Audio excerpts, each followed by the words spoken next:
Hi everyone, this is Venkatesh. Today we're going to talk about how to get the most out of Amazon Recognition Video. As most of you probably know by now, Amazon Recognition Video is a deep learning based video analysis service. In this session today, we are going to talk about briefly about what motivated us to build the Recognition Video service. We're going to dive into the feature sets and look at what it can do. Then we'll talk about each of the features in some more detail, look at the APIs, and see some cool demos which showcase how you can use these features. And then finally, we'll talk about some use cases and customer verticals where we are seeing some good traction, and some architecture diagrams as to how to achieve some of these applications in practice using AWS services. So let's get started. Now, going back to last year in 2016 reInvent, we launched the Amazon Recognition Image Service, which was a fully managed, deep learning based, easy to use API, which allowed you to do image analysis in the cloud. And this service launched with the following features, which was object and scene detection, which allows you to find objects and scenes given an image. We had facial detection and analysis, where you can detect multiple faces in images and also analyze them for attributes such as whether somebody's smiling, if their eyes are open, and so on. We had face recognition, which allowed you to recognize people against a database or a collection of faces. And then in April, we launched Unsafe image detection, which allows you to detect if any image contains explicit or suggestive content. And then in June, we launched celebrity recognition, where given an image, we'll tell you if one of the many popular or famous people in business, politics, sports, media are present in it. And then finally, just before reInvent, we launched text in image, which allows you to detect and recognize text in real world images. So once we had this, our customers were happy with the service. They were using it for production workloads. But what they told us was, video has really become ubiquitous, universal, and it's very essential to their workflows. So just to give you a sense of the volume of video being generated today in some verticals like media and entertainment, video on demand is expected to reach 209 million viewers by 2021 globally. Now, as you can imagine, with this volume of video, being able to serve the right video to the right user and being able to search videos based on certain data is very important. And it becomes a big challenge to do that. Similarly, if you think about public safety and think of IP cameras or CCTV cameras, which are constantly streaming a lot of data of happenings across streets, in buildings, in office buildings, and so on, it's expected to grow to 859 petabytes of data created in a day. And again, analyzing this is going to be a challenge. And same with smart homes. By 2018, it's expected that the US will have 45 million smart home systems. And again, many of these are based on videos. And you want to do things like understand what's happening inside your house, if there's an intruder, and so on and so forth. So as I was mentioning on the previous slide, the necessity for video analysis is growing, and the volume of it makes it very challenging. So just like we saw with the public safety and home automation use cases, video analysis today is needed to enhance the overall business safety and security, improve operations. You would need to improve the customer experience. As I was mentioning, you might want to match the right video to the right user. And then for your personal and family security, the home automation use cases really start making sense. And more people want to have such capabilities available. Now, traditionally, video analysis has been done, but it's a very manual and hectic process. Now, given the huge volume of data that is being generated, we still have to manually go through all of this, and at some scale, it just becomes impossible. And so it is said that in some time, at least 95% of the video will never ever be checked by a human. It will mostly be either not checked at all, or it will be checked by machines. Even if you have a human process, it tends to be slow and error prone, not to mention very expensive. because you have to hire a large army of people to keep looking at the video. And humans are prone to getting fatigued, getting bored, and looking at the same video again and again can make them have mistakes as well. And so there's a need for a solution which can really take care of video natively. And we saw the same pattern play out with some of our customers. So one of them that comes to mind is CSPAN. Now, CSPAN, as you might know, has a lot of coverage of the federal government, and they have a lot of politicians showing up in the feed.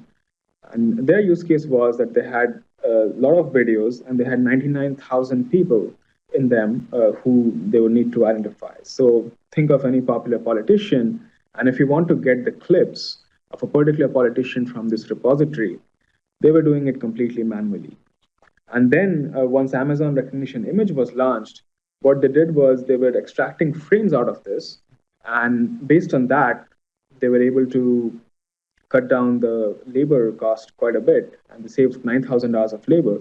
But they still had to break down the frames, run facial recognition on that, and do the whole application. So another limitation of this, besides the work that you would have to do to manage your videos, break it down into frames, and then reassemble the results, is that the temporal information is lost. And you also lose the motion context. So essentially, a video is a series of frames, and if somebody is performing an action, or if somebody is going from place A to place B, a single image does not tell you that. However, if you were able to analyze what is happening over time, you would be able to do this. And similarly, you could track the motion of somebody and understand how they are moving across a certain place. So there's a lot of value in being able to understand this information. And this is why at re:Invent last year, we launched Amazon Rekognition Video, which has features which do the usual image analysis capabilities, as well as some special features that we have added. And let me walk you through each of these. So first, let's look at what's carried over from the image side. So the first feature we see here is object and activity detection. Now, the object and scene detection I talked about earlier is similar here. You would, given a video, you would get a series of objects and scenes that are present in the video at any given time. Then we have face detection and recognition, which is also carrying over. Again, given a video, you would get timestamps and all the information of what if a face was present or not. And if you want, you could run facial recognition against a collection of people that you have stored earlier. And I'll get into that later in the presentation as to how you could do that. Then we have unsafe video detection, which is a counterpart of the image piece, where you can figure out if any video frame has explicit or suggestive content. Again, you get the timestamp. And finally, we have celebrity recognition, where if you're looking for particular celebrities and when they occur in a video, you could use this directly for that. Now, I want to call your attention to particularly the things that are new and very specific to video, which make use of the temporal context and the motion context, which I was talking about. The first is activity detection. Now, what this does is it's able to stitch together different frames and understand across them as to what activity is taking place. So, for example, if somebody is blowing a candle or if a baby is falling, a single frame may not tell you what's really happening there. You really need to understand what's happening across different frames, and the algorithms need to be trained for that. So we have done that with this, and along with the objects and scenes, you also get activities as they occur in the video. The second one is person tracking. Now, this one is a very interesting feature, especially for public safety use cases, where given a video, you will be able to first find the people in it, and then you can track their motion throughout the video. What we have done here is we have made it very robust. So even if somebody goes out of the scene and comes back, or even if their face is not visible, or there's a crowd and people are darting in and out of view, we can still track them fairly robustly. And then finally, we have real-time live stream, which is something unique to Amazon Rekognition. While you can also manage stored videos with this API, we also have a mode where you can do a live stream. and you can analyze faces in that. And I'll get into that in a bit. So as I was just mentioning, the live stream capability, it's powered through Amazon Kinesis video stream, which was also launched at reInvent last year. And this is very useful for things like immediate response and home monitoring, where time is of the essence. You really need to understand and get alerts immediately as soon as something happens, and not on a video which was archived and checked the next day or something like that. So what we have done here is created a solution which works for both these modalities, and I'll get into the APIs later in this session. But you don't really need to piece together different things. Just with this one solution, you'll be able to manage both these modalities. So now let's dive into each of these APIs. And the way we are going to do that is through some cool demos. And then I'll talk through how the APIs were used to get what is shown in the demos. So let's look at the first one, which is a media use case where you would want to build a search index of interesting terms on your videos.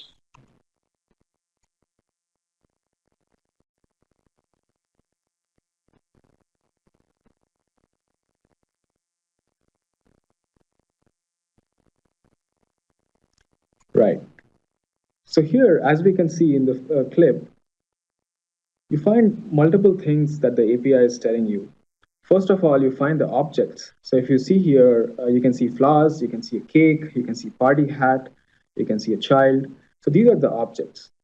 Now, it also found a scene in the beginning, which is, it's a party, right? It's a scene of a party. The overall context is telling you that this is a party.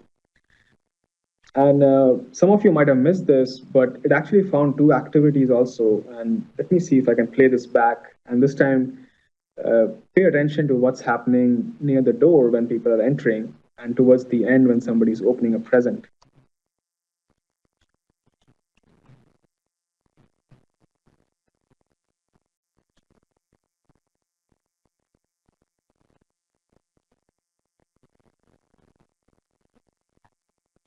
Right. So as you could have seen this time, we found two activities which were hugging or a hug, and then the opening of presents. Now, this is very interesting because now it's using the motion context and really understanding what's happening across frames.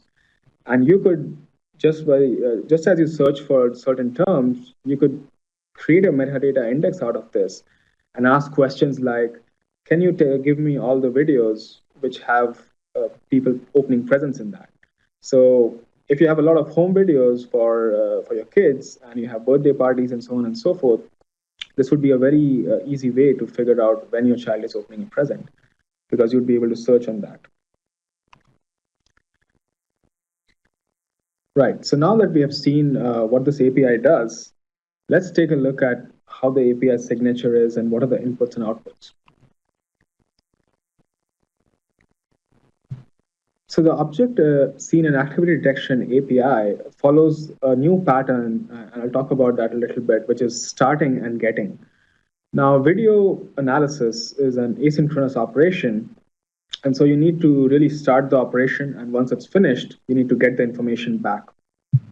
As an example of what you would see, when you start the label detection, the job is finished and all the information is available, and you get the label detection information, this is what you can expect to see. So now on the code block, let's look at each of the bits of information.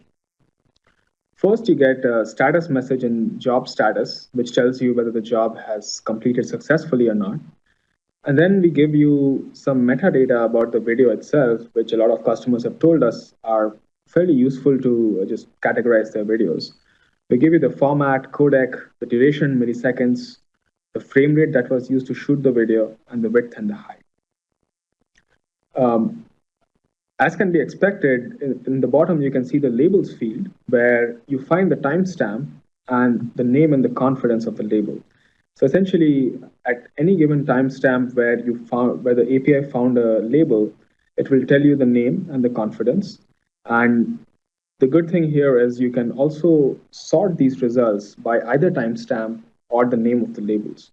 So if you were to sort by name, you would get all the different timestamps that that particular label shows up at. And if you were to sort by timestamp, it would be the other way around. You would get the names of the labels at that particular timestamp. So let's look at the workflow here in a little more detail as to how the asynchronous call works. Now, imagine you were analyzing the video from S3 through Rekognition video. First thing you would do is start label detection, and this would start the job, and it would give you a job ID, which will help you track and retrieve the results later. Now, to consume these results, you would need to hook it up to something like SNS, which is Simple Notification Service. So when you start, you can specify an SNS topic where it can publish the results to. Now, to manage the various SNS notification updates, you probably want to build a queue through the Simple Queue service. And this will have all the notifications that SNS puts out when Rekognition video has finished processing a video. Now, if you keep monitoring your queue and get the information that the analysis has been successful, then you can call the Get Label Detection API and use the job ID which you got from Start Label Detection in order to retrieve the right results. Once you're satisfied with the results, you can just use that, or you can go back and analyze it again. So going back to this slide, this is what you can see in the Get Label Detection API, and this is the final output. But to set the whole thing up, you can follow the series of steps here. And I would suggest going back and taking a look at Amazon Rekognition's documentation, where we have some code samples and we have more detailed examples of each of these steps. And so that would help you understand how you can build this step by step. Now let's move on to the next capability, which is a very interesting one. And this one is related to person tracking, and the use case is public safety, where you might want to do investigative analysis of CCTV coverage or things like that. So let's look at the video.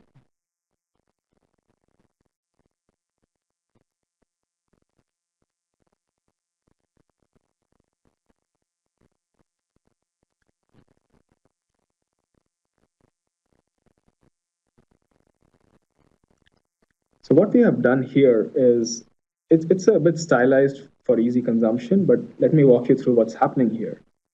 Now, as soon as people start coming out of the car, the API is able to figure out and detect these people. There's also a person on the right who's walking the dog.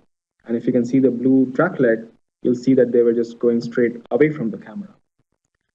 Now, throughout this video, the API is able to track each of these people. And so you get per person a different tracklet. And it's able to do so even if the face is not visible. So you can see the person one who's walking the dog, their face is never visible. So just by seeing the back of the person, we are still able to track it. And what we have done in this API is we use both the facial information as well as the body information to create a robust tracker, which can work when either of them or both of them are available. And then that makes it much more robust to things like somebody's face not being visible, or if somebody goes out of the frame and comes back, we can use their facial recognition data to understand that it's the same person and keep tracking them.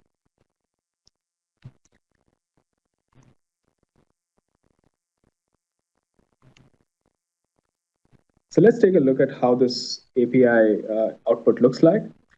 Just as with the label detection use case, you have a start and a get workflow here, and you could use whatever I just showed you with SQS and SNS to get the information for persons as well. Now, once you have a successful job and you get the person tracking information, it would look something like what you see here. You have a timestamp and you have a person object. Inside that, we give you the bounding box of the person. And if the face is found, we'll give you the face information as well, which is a separate bounding box for the face, as well as landmarks, pose, quality, confidence, the things that our face API is able to detect. Now, again, as with labels, you will be able to sort the results by person index. So you could say, tell me all the locations where person one shows up. So you could sort by index, or you could sort by timestamp. So again, depending on your application and whichever way you want to analyze it, we have some options here for you. Now let's get into the third demo, which showcases two capabilities, our facial recognition as well as live stream. And again, this is a bit stylized to give you an idea of what's happening, but we'll dive into the APIs to see how you can build this yourself.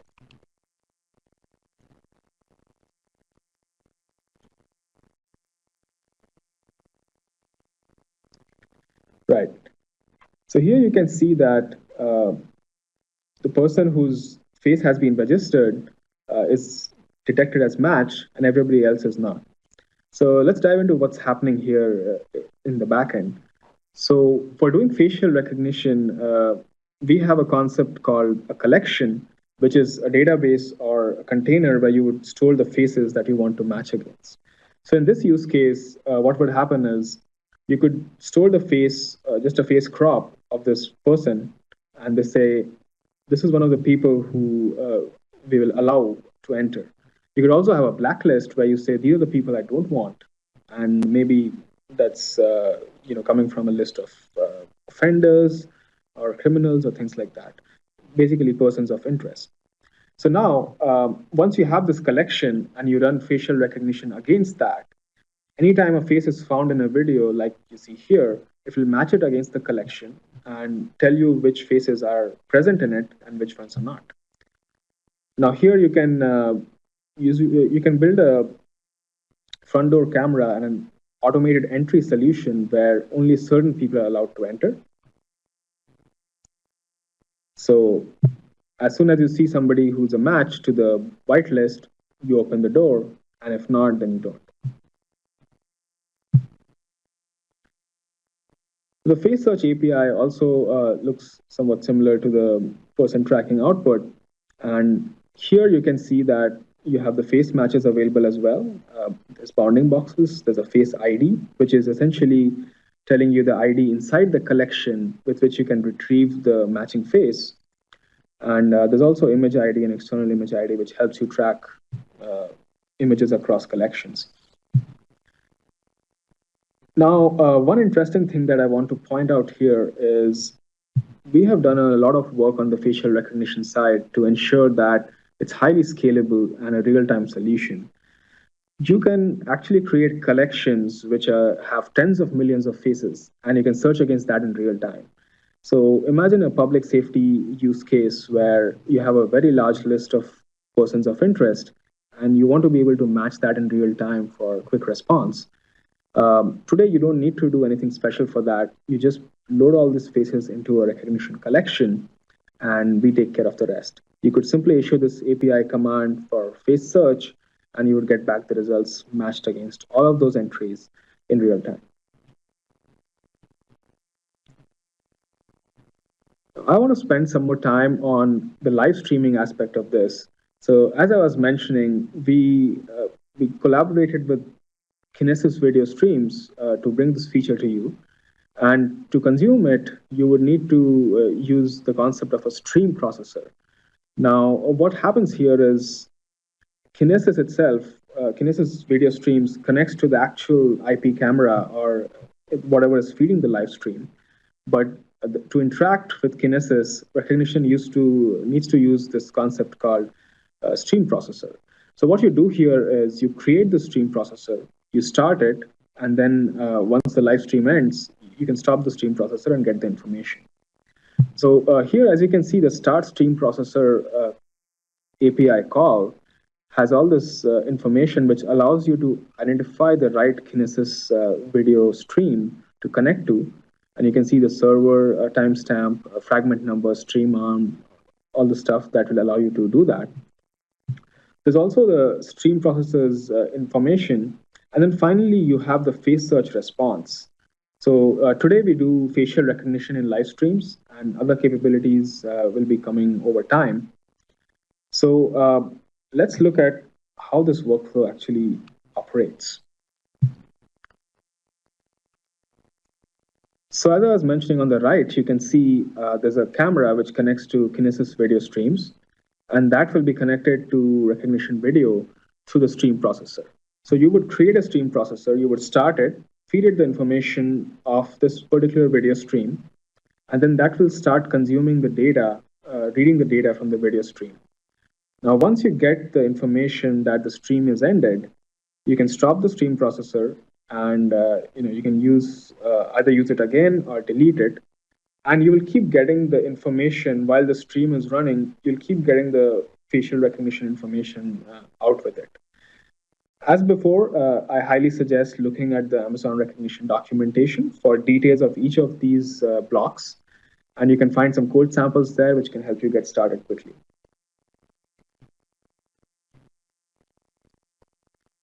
Let's talk a little bit about celebrity recognition in videos and what this might be used for. So here you can think of use cases where you might want to find or search videos based on a certain celebrity. What some of our customers and media have told us is often they have breaking news or some sort of celebrities trending at that point, and they immediately want to look for videos of that particular celebrity and pick the best clip out of that. And right now, this process is very manual, and this is the API which can help you do that. You can simply index all of your videos for celebrities, and then once that is done, you'd be able to query them and say, look, I want videos with Jeff Bezos in it, or any popular celebrity that you want to look for at that particular time. You'll be able to do that very easily. The API for this follows a similar pattern. You have a start and a get, and you get the usual information along with timestamp. For celebrity recognition, we also have ID and a URL. Sometimes an IMDb link is available for particular personalities, and if so, then we'll give that to you for additional information. But the rest of it follows the same pattern as you had seen in the previous APIs, and you should be able to build a similar system to consume it.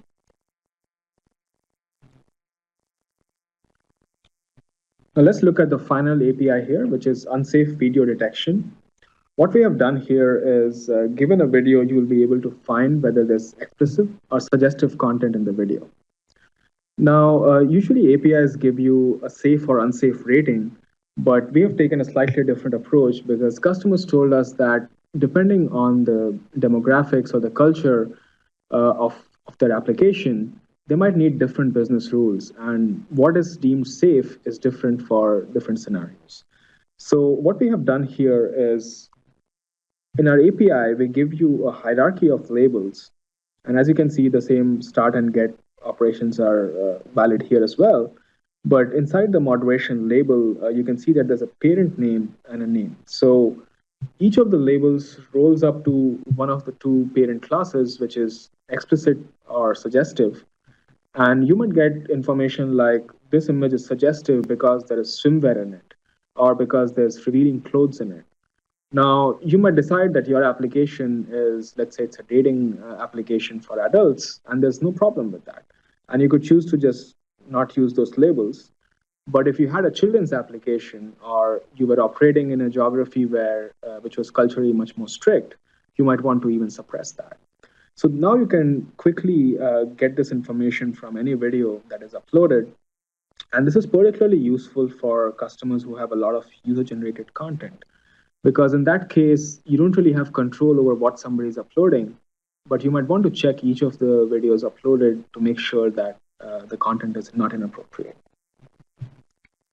So now that we have looked at all the APIs and some of the signatures and looked at some of the patterns as to how to use them, let's look a bit more into the use cases and verticals where we have seen a lot of customers get good value out of Amazon Rekognition Video.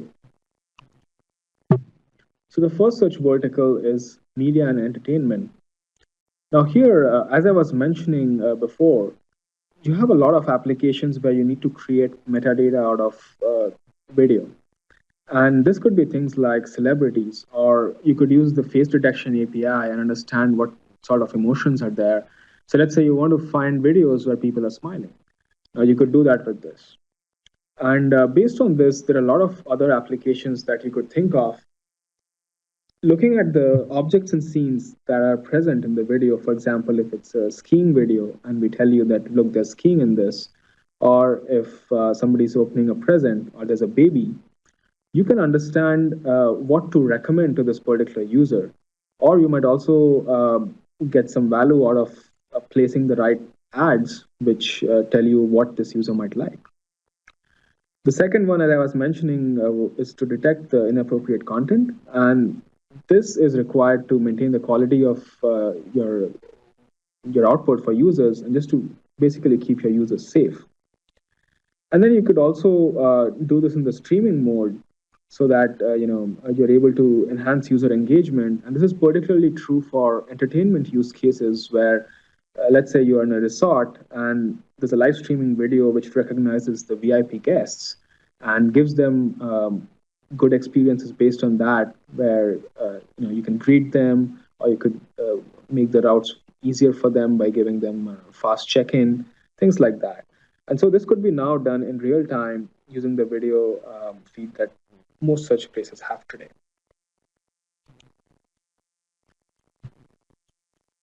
Let's look at one of the ways in which you can create such a video search index using AWS services and kind of putting it all together. So if you're storing videos, you'd probably do that in Amazon S3, and you could create a Lambda function which fires anytime a video is uploaded. So as soon as the video is put into S3, the Lambda function fires, sends it to Amazon Rekognition Video, and then you can create the metadata that you want, which could be celebrities, objects, scenes, emotions, key topics, and you would know when each of these are occurring because you have timestamp. Now, once you have this information available, you could have another Lambda function which puts this into storage, and you could, if you really want to keep this information for historical purposes, you could put persistent storage with DynamoDB. And if you just want to build a search index, you could put that into Elasticsearch. And based on this, once your search index is built, this will enable applications which I was talking about before, such as, can you find me the videos with Michael Jackson in it? Or can you find me videos where people are smiling? And things of that nature.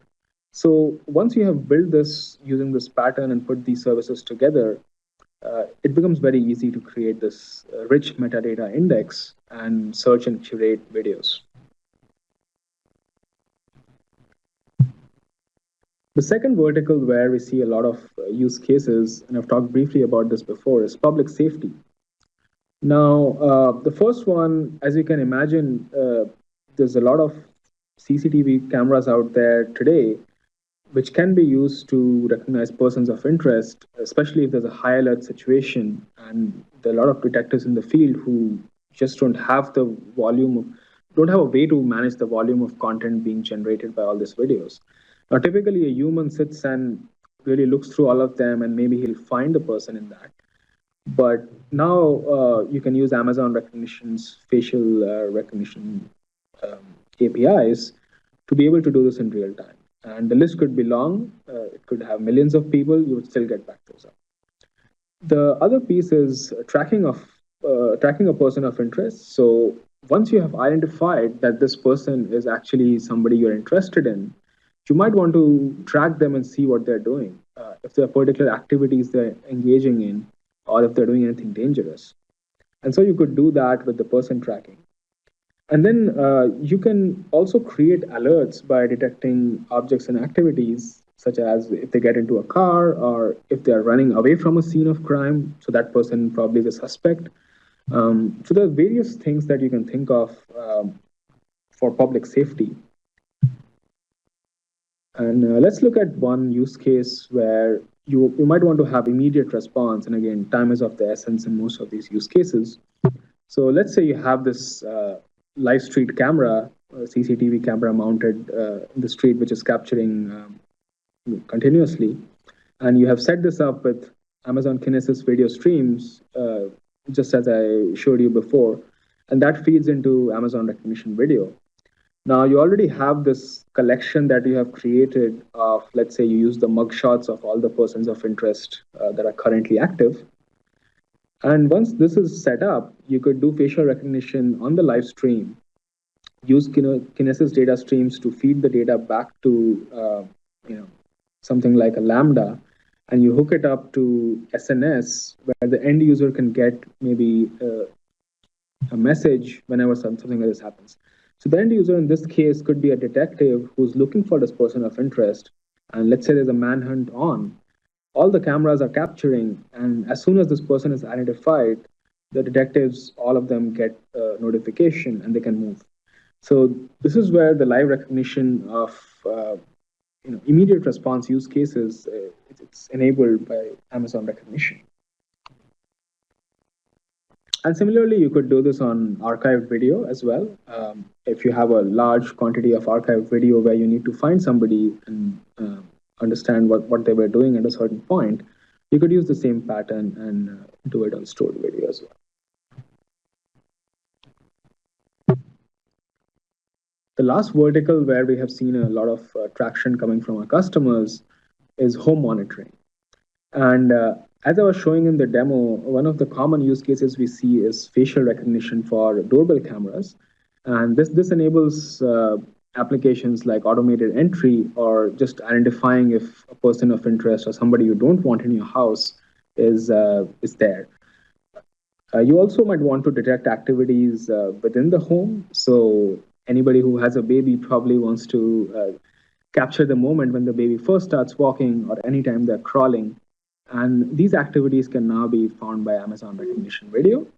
So just by feeding those home videos into the API, you might be able to create an index and search for such content very easily.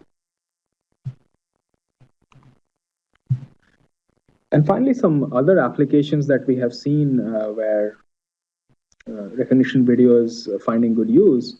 If you have photo or video sharing apps where you might want to find memorable moments, such as weddings or sunsets, then this would be a very good use case. You could have store cameras which make use of the facial detection capabilities and the facial attributes that recognition provides. You could use it to count people, you could look at the emotion, you could look at the age and demographics of people.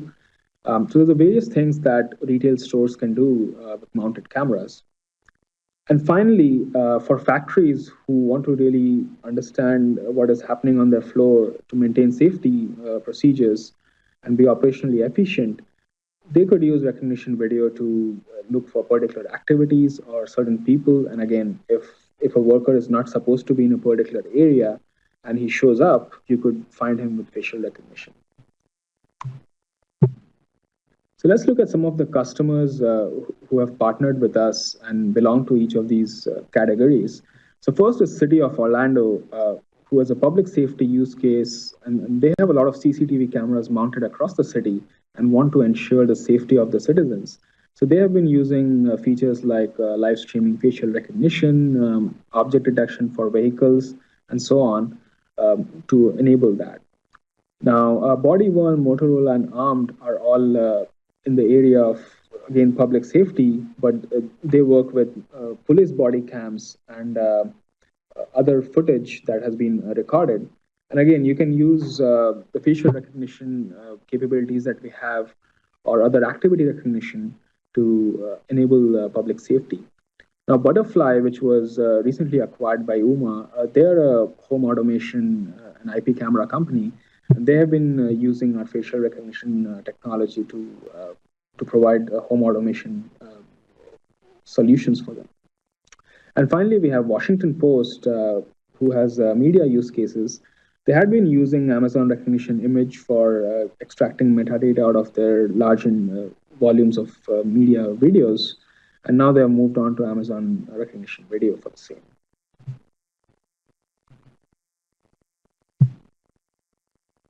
So Rekognition Video today is available in the following regions. You have US West, you have US East, and recently, last week, we launched in Ohio as well, and it's available in Ireland. And as you can imagine, as with any other AWS service, over time, we'll look to expand our footprint to other regions.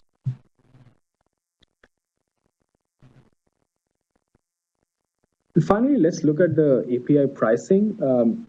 To help you get started, we have a free tier of 1,000 minutes, and you can just play around with your videos and see how it behaves, learn the APIs, and measure the accuracy. And we would love to hear your feedback as you do this.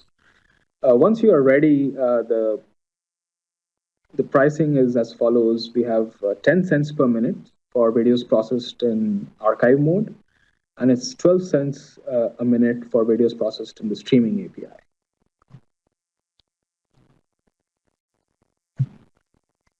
So I want to leave you guys with some of the benefits that Amazon Rekognition Video now brings at your fingertips.